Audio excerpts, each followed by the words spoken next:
చూస్ country delight, live better. ఇప్పుడే country delight యాప్ని download చేసుకోండి. ఆంధ్రప్రదేశ్ రాజధాని అమరావతి చుట్టూ ఔటర్ రింగ్ రోడ్డు ప్రణాళిక ఒకవైపు అమలు చేయడానికి ప్రభుత్వం సిద్ధమవుతుంది. దీంతో సమాంతరంగా ఇప్పుడు ఇన్నర్ రింగ్ రోడ్డు ప్రణాళికను కూడా అమలు చేయాలని నిర్ణయం తీసేసుకుంది. దీనికి కావాల్సినటువంటి ప్రొసీజర్ మొత్తం కూడా దాదాపు కంప్లీట్ అయిపోయినట్టుగా సమాచారం.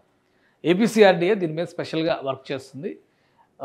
రాష్ట్రానికి సంబంధించినటువంటి ముఖ్యంగా రాష్ట్ర ప్రభుత్వం ఇవ్వాల్సినటువంటి అనుమతులు ప్లస్ దాని నిర్మాణానికి అయ్యేటువంటి ఖర్చు. ఎందుకంటే ఔటర్ రింగ్ రోడ్ని కేంద్ర ప్రభుత్వమే నిర్మించడానికి సంసిద్ధత వ్యక్తం చేసింది కాబట్టి దానికి ఖర్చు భారం ఆంధ్రప్రదేశ్ ప్రభుత్వం పైన లేదు. కానీ ఇన్నర్ రింగ్ రోడ్డు విషయంలో మాత్రం కొన్ని మినహాయింపులు ఉన్నటువంటి నేపథ్యంలో, ఎందుకంటే Vijayawada west bypass, east bypass ప్రణాళికలు కూడా అమలు చేయాలని కేంద్రాన్ని రాష్ట్ర ప్రభుత్వం కోరుతోంది.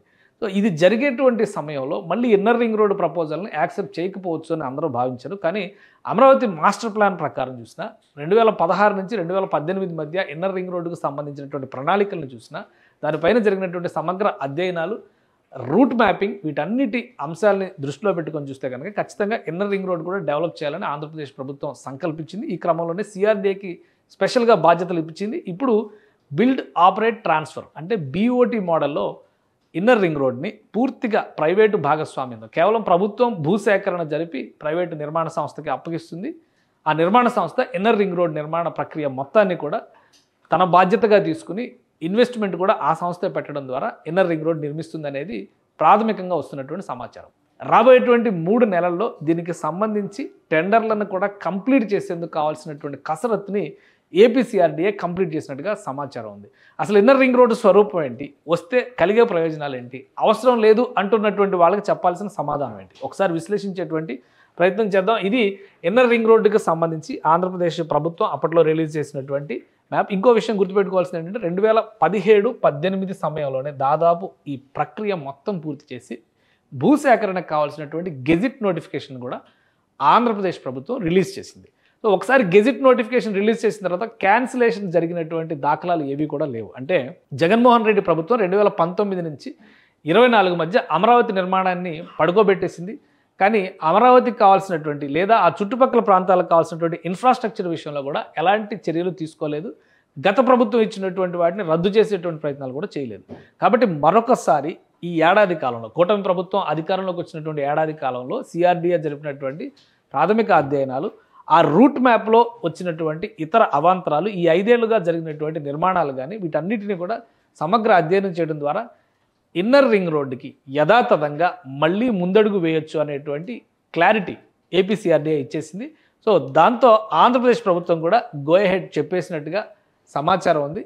టెండర్స్ని అతి త్వరలోనే కాల్ చేసేటువంటి అవకాశం. ఇది మొత్తం రూట్ మ్యాప్ చూస్తే కనుక మీరు ఆంధ్రప్రదేశ్లో ఇన్నర్ రింగ్ రోడ్ ఐఆర్ఆర్, యాక్చువల్గా దీని మీదే ఒక కుంభకోణం జరిగిందని చెప్పని జగన్మోహన్ రెడ్డి ప్రభుత్వం ఇన్సైడర్ ట్రేడింగ్ జరిగిందని చెప్పని ఒక కేసు పెట్టి చాలా మెలో డ్రామా నడిచింది. ఎటు తేల్చకుండా గవర్నమెంట్ పడిపోయే ముందర ఒక హడావుడి మాత్రం జరిగింది. సో మొత్తంగా ఒక 97 నుంచి 98 కిలోమీటర్లు వచ్చేటువంటి మార్గం ఇది. మొత్తం ఈ సర్కిల్ అంతా కూడా ఈ green line and red line, so 2 ఫేజులుగా నిర్మాణం చేయాలని చెప్పని అప్పట్లో భావించారు. ఈ రెడ్ లైన్ ఎందుకంటే రిజర్వ్ ఫారెస్ట్లోంచి వెళ్ళేటువంటి మార్గం కాబట్టి కొన్ని జాగ్రత్తలు తీసుకోవాల్సి ఉంటుందని చెప్పని 2 ఫేజులుగా చేయాలని కూడా ఇక్కడ కోర్ క్యాపిటల్ ఏరియా ఇక్కడ వస్తుంది. సో అమరావతి రోడ్ గ్రిడ్ మొత్తం కూడా ఇన్నర్ రింగ్ రోడ్ కనెక్ట్ అయ్యే విధంగా, ఇన్నర్ రింగ్ రోడ్ రాకపోతే అమరావతిలో ఏర్పాటు చేసినటువంటి ఈ రోడ్ నెట్వర్క్కి పరిపూర్ణత రాదు అనేటువంటి అభిప్రాయం రాష్ట్ర ప్రభుత్వానికి ఉంది. కాబట్టి ప్లస్ ఈ ప్రణాళికలోనే వెస్ట్ బైపాస్ను కూడా కోట్ చేశారు. ఇక్కడ కనిపిస్తున్నటువంటి ఈ కలర్ చూస్తే కనుక మీరు ఈ మార్గం, ఈ కలర్లో ఉన్నటువంటి మార్గం అంతా కూడా వెస్ట్ బైపాస్కు సంబంధించి ఈ మార్గం అంతా కూడా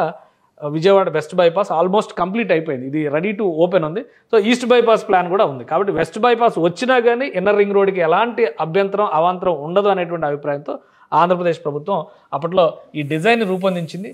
దీనికోసం గెజిట్ నోటిఫికేషన్ కూడా రిలీజ్ చేసింది.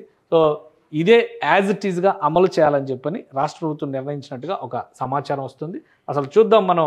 ఇది చూస్తే కనుక ఈ మధ్య కాలంలో రిలీజ్ చేసినటువంటి టోటల్ రోడ్ మ్యాప్స్కి సంబంధించి, రోడ్ నెట్వర్క్కి సంబంధించినటువంటి మ్యాప్. సో ఇక్కడ ఈ బ్లూ కలర్లో కనిపిస్తున్నటువంటి మార్గం అంతా కూడా ఇన్నర్ రింగ్ రోడ్డు, ఈ పింక్ కలర్లో కనిపిస్తున్నది అంతా కూడా విజయవాడ వెస్ట్ బైపాస్, ఈ బ్లాక్ డాట్స్తో కనిపిస్తున్నది విజయవాడ ఈస్ట్ బైపాస్, ఈ రెడ్ మార్క్తో కనిపిస్తున్నది Amaravati outer ring road. So ఈ రోడ్ నెట్వర్క్ టోటల్గా యాజ్ ఇట్ ఈస్గా అమలు చేయాలి అనేటువంటి సంకల్పంతోనే కూటమి ప్రభుత్వం రీసెంట్గా ఈ రోడ్ నెట్వర్క్ సంబంధించినటువంటి మ్యాప్ రిలీజ్ చేసింది. సో దీన్ని మనం దృష్టిలో పెట్టుకొని చూస్తే కనుక గతంలో రిలీజ్ చేసినటువంటి యాజ్ ఇట్ ఈస్ గతంలో ఏదైతే రిలీజ్ చేసిందో అవే మార్గాలు ఉంటాయి ఇప్పుడు ఈ ఇన్నర్ రింగ్ రోడ్డుకి సంబంధించినటువంటి స్వరూపంలో కూడా.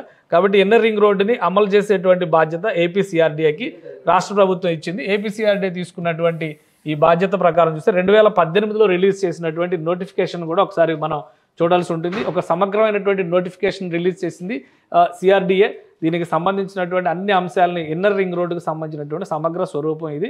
అలైన్మెంట్తో సహా ఎలాంటి నిర్మాణాలు జరగాలి, వాటికి సంబంధించి సర్వీస్ రోడ్లు, ఎంట్రీ ఎగ్జిట్కి సంబంధించి ప్రవేశ నిష్క్రమణ మార్గాలు, ప్రతిపాదిత నిర్మాణాలు, కన్స్ట్రక్షన్, ప్రతిపాదిత కాన్సెప్షన్, ఇవన్నీ కూడా అప్పట్లోనే పాదచారులకు కల్పించాల్సిన సౌకర్యాలు. ఎందుకంటే ఇన్నర్ రింగ్ రోడ్ అనేది సిటీ అవుట్స్కట్స్ నుంచి నడిచినప్పుడు కూడా అక్కడ జిల్లా గ్రామాలకు సంబంధించినటువంటి కనెక్టివిటీ ఎక్కువగా ఉంటుంది. ప్లస్ పట్టణ ప్రాంతాలు కూడా ఇందులో కలుస్తాయి. కాబట్టి నడిచి వెళ్ళేటువంటి వారి దగ్గర నుంచి ద్విచక్ర వాహనాలు, 4 వీలర్స్ వరకు సమగ్ర ప్రణాళికని ఇన్నర్ రింగ్ రోడ్లోనే చేశారు. స్మార్ట్ లైటింగ్, రహదారి నిర్వహణ వ్యవస్థలు, ట్రక్కులు నిలుపు స్థలాలు, బస్సులు నిలుపు స్థలాలు, విశ్రాంతి స్థలాలు, వీటన్నిటితో ఒక సమగ్ర నివేదికని రాష్ట్ర ప్రభుత్వం అప్పుడే తయారు చేసింది. సో ఈ ప్రణాళికను కూడా ఒకసారి మనం విశ్లేషిద్దాం. సో మొత్తం ఈ సమగ్ర స్వరూపాన్ని తయారు చేసేటప్పుడు ప్రస్తుతం ఉన్నటువంటి వ్యవస్థలపైన కూడా రాష్ట్ర ప్రభుత్వం ఫోకస్ పెట్టింది. ఇంట్లో జాతీయ రహదారి, ముఖ్యంగా జాతీయ రహదారి 16 అంటే ఇది కోల్కతా చెన్నై రహదారి.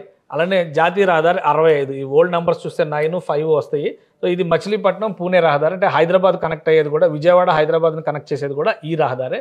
అలానే జాతీయ రహదారి 30 ఇది ఇబ్రహీంపట్నం నుంచి మొదలయ్యి జాతీయ రహదారి 65 నుంచి ప్రారంభమైంది ఛత్తీస్గఢ్లో జగదల్పూర్కి కనెక్ట్ అవుతుంది ఇది. సో ప్రతిపాదిత ఇన్నర్ రింగ్ రోడ్డు జాతీయ రహదారులను 5 ప్రదేశాల వద్ద కలుపుతుంది, ఖండిస్తుంది అంటే కలుపుతుంది. సో జాతీయ రహదారి 16, 65లను 2 సార్లు, మరియు జాతీయ రహదారి 30, జాతీయ రహదారి 65 కూడల నుంచి ఇబ్రహీంపట్నం మీదుగా వెళ్తుంది. సో అది ప్లానింగ్. అలానే అంతర్వలయ రహదారి అంటే ఇన్నర్ రింగ్ రోడ్ రాజధాని అమరావతికి అనుసంధానించిన రహదారి ప్రణాళిక కృష్ణా మరియు గుంటూరు జిల్లా, అంటే ఇది ఉమ్మడి కృష్ణా ఉమ్మడి గుంటూరు జిల్లాలో. అప్పటికి రాష్ట్ర విభజన జిల్లాల విభజన జరగలేదు కాబట్టి అప్పటికి 2 జిల్లాలుగానే ప్రతిపాదించారు. ఇప్పుడు అది 4 జిల్లాలు అవుతుంది. మొత్తంగా చూస్తే 5 జిల్లాలు అవుతుంది. ఎందుకంటే ఒకవైపు బాపట్ల జిల్లా కూడా వస్తుంది, బట్ దీనిలో మాత్రం 4 జిల్లాలే కలుస్తుంది. కృష్ణా, గుంటూరు, ఎన్టీఆర్ జిల్లా, అలానే పల్నాడు జిల్లా, ఈ 4 జిల్లాలు కూడా ఇక్కడ కలుస్తాయి. దానికి సంబంధించి 41 గ్రామాలు, కొండపల్లి అటవీ సురక్ష అంటే రిజర్వ్డ్ ఫారెస్ట్ ఉంది.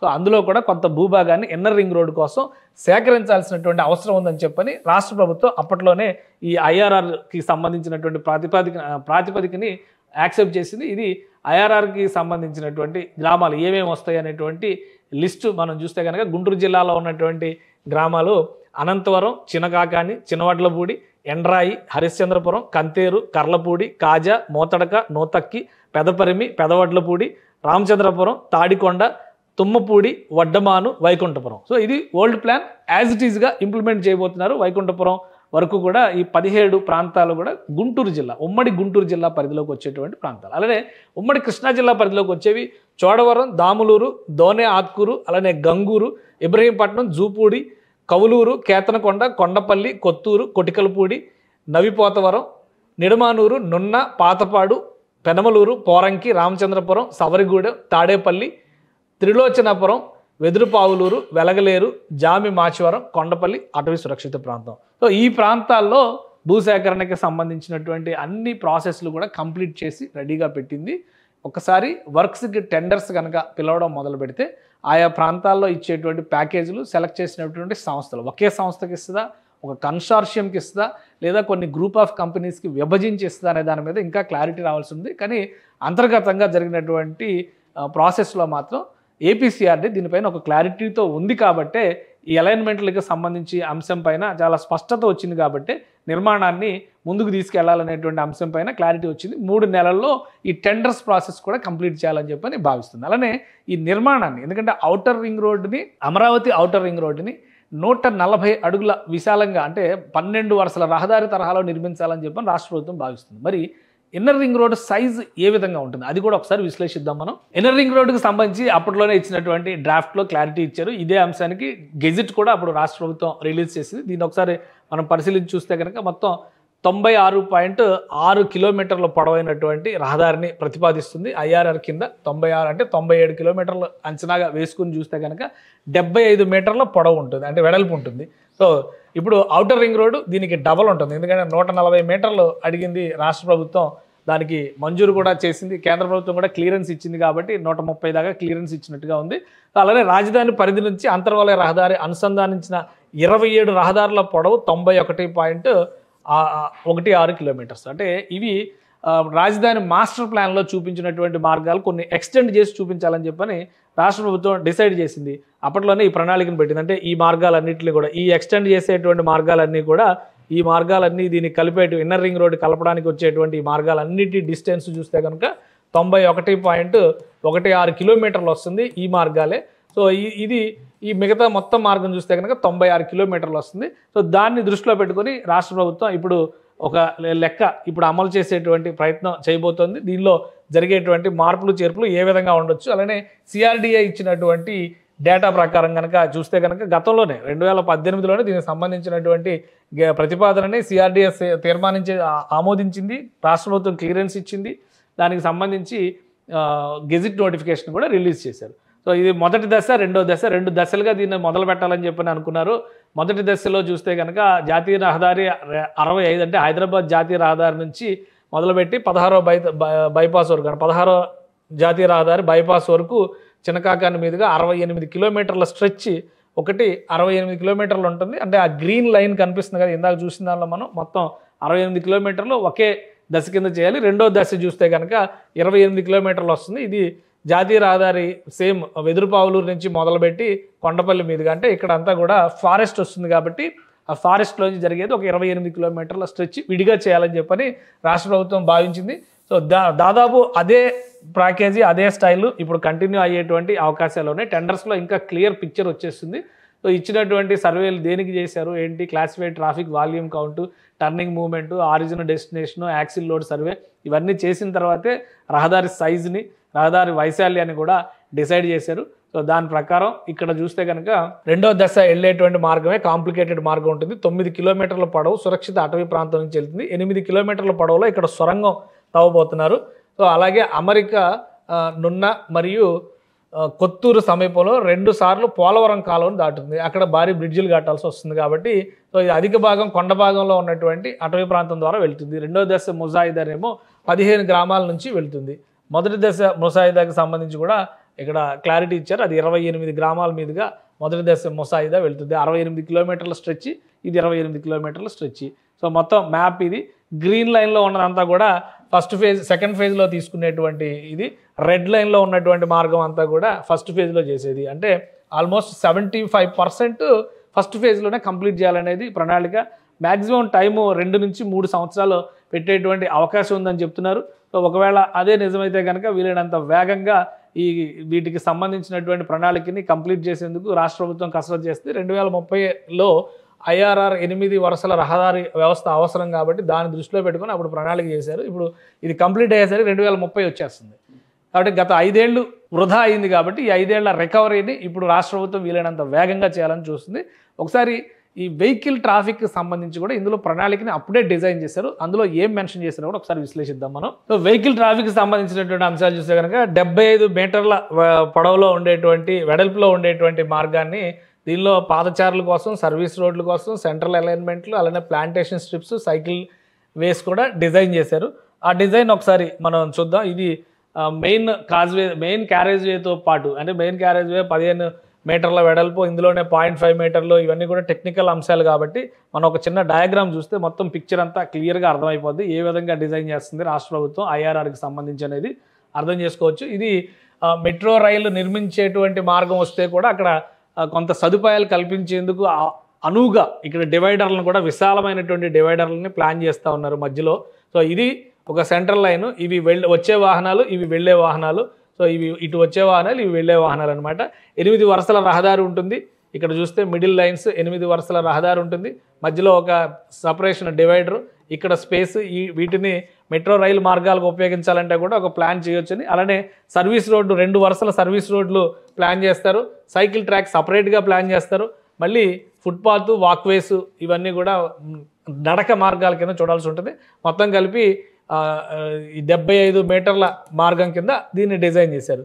సో ఈ ప్రణాళికని యాజ్ ఇట్ ఈస్గా ఇప్పుడు మళ్ళీ అమలు చేసేటువంటి అవకాశం ఉంది. ఇక్కడ రెండు అంశాలు రాష్ట్ర ప్రభుత్వం సిఆర్డీఏకి అప్పగించినటువంటి రెండు ప్రాథమికమైన అంశాలు ఏంటంటే ప్రభుత్వ ఖజానా పైన భారం పడకుండా ప్రైవేటు భాగస్వామ్యంతో బీఓటీ పద్ధతిలో నిర్మించడం ఎలా, దీనికి సరైనటువంటి భాగస్వామిని ఎంపిక చేయాలి. ఆయా మార్గాల్లో సమగ్ర సర్వే చేసిన తర్వాత ఏవైతే గతంలో కోట్ చేశారో అంటే 28 గ్రామాలు ప్లస్ అంతగా రెండు ఫస్ట్ ఫేజ్లో వచ్చేటువంటి 28 గ్రామాలు, తర్వాత ఫేజ్లో వచ్చేటువంటి 18 గ్రామాలు, ఆ మార్గాల్లో ఎక్కడ కూడా ఎలాంటి అవాంతరాలు కొత్తగా వచ్చేటువంటి అవకాశం లేదు. కాబట్టి టెక్నికల్గా ఫేజ్ 2లో చేయాలనుకున్నటువంటి నిర్మాణం మాత్రం ఇప్పటికీ కాంప్లికేటెడ్. అది అటవీ మార్గం, కొండలు, గుట్టలు, అలానే పోలవరం కాలువల మీద నుంచి వెళ్ళేటువంటి మార్గం కాబట్టి అది కొంచెం కాంప్లికేటెడ్గా ఉంటుంది. మిగతా మార్గాలకు సంబంధించినటువంటి ఎలాంటి ఇబ్బందులు ఉండకపోవచ్చు. సో బీఓటీ పద్ధతిలో ఎవరిని భాగస్వామిగా ఎంపిక చేయబోతారు, చాలా పెద్ద పెద్ద కంపెనీలు కూడా పోటీ పడుతున్నట్టుగా సమాచారం ఉంది. ఎందుకంటే అదానీ గ్రూప్ లాంటివి, జిఎంఆర్ గ్రూప్ లాంటివి నిర్మాణ రంగంలో మంచి పేరు దక్కించుకుంటున్నటువంటి, ఈ మధ్య కాలంలో జాతీయ రహదారులు పెద్ద ఎత్తున నిర్మిస్తున్నటువంటి ఎంఈఐఎల్, ఎందుకంటే వెస్ట్ బైపాస్ ఎంఈఐఎల్ సంస్థే నిర్మించింది. అలానే వెస్ట్ బైపాస్ బ్రిడ్జ్ వచ్చేసరికి అదానీ గ్రూపు, నవయుగ గ్రూపు కంబైన్డ్ వర్షన్లో నిర్మించింది. సో ఇదే తరహాలో ప్రైవేటు సంస్థల్ని ఒక కన్సార్షియమ్స్గా ఫామ్ చేసి ఇస్తారా, లేదా ఒక కంపెనీకే ఇది మొత్తం ఇచ్చేటువంటి అవకాశం ఉంటుందా? చాలా పెద్ద ల్యాండ్ పార్సిల్, దీనికి సంబంధించినటువంటి భూసేకరణ అంశాలు కూడా ముడిపడి ఉంటాయి. కాబట్టి రాష్ట్ర ప్రభుత్వం సమగ్ర అధ్యయనం కంప్లీట్ అయింది కాబట్టి క్లియరెన్స్ ఇచ్చినట్టుగా ఒక సమాచారం ఉంది. 3 నెలల్లో టెండర్స్ ప్రాసెస్ కంప్లీట్ చేయడానికి ఏపీసీఆర్డీఏ పావులు కదుపుతోంది. సుమన్ టీవీలో మీ పర్సనల్ అండ్ బిజినెస్ ప్రమోషన్స్ కోసం కింది నెంబర్కి కాంటాక్ట్ చేయండి.